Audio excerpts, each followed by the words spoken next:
اب راوی کہتے ہیں کہ چرواہا کہتا ہے اللہ کی عزت کی قسم آج سے پہلے بھیڑیے کو اس طرح کلام کرتے کبھی نہیں دیکھا۔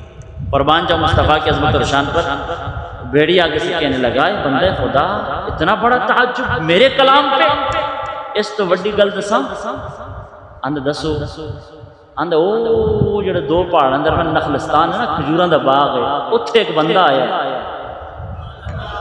اتھے کی ہے ایک بندہ آیا ہے، دو پہاڑوں کے درمیان نخلستان میں رہتا ہے، ایک بندہ ہے۔ بھئی کیا کہتا ہے وہ؟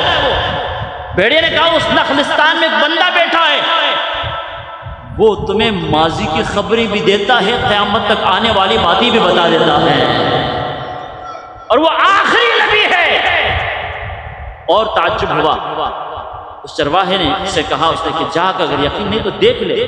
دوڑتا ہوا چرواہا مدینہ کی سرزمین پر نخلستان میں چلا گیا، حضور کے بارگاہ میں جا کر دیکھا تو سرکار تشریف فرمائے، عرض کی اے پیغمبر اسلام محمد بن عبداللہ ایسا معاشرہ پیش ہے کہ بھیڑیے نے میرے ساتھ کلام کیا اور اس بھیڑیے نے آپ کا پتہ بتایا ہے اور آپ کے دربار میں آنے کا مجھے حکم دیا ہے اور آپ کی شانیں اس نے بیان کی ہیں۔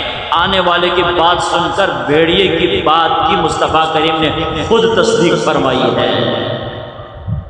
حضور نے جب تصدیق فرمائی تو یہودی پھر قدمش ڈگ پیا کہ حضور کلمہ پڑھاؤ، جی دی گیت جنگل دے جانور بھی گاندے نے انہوں محمد مصطفیٰ آندے نے۔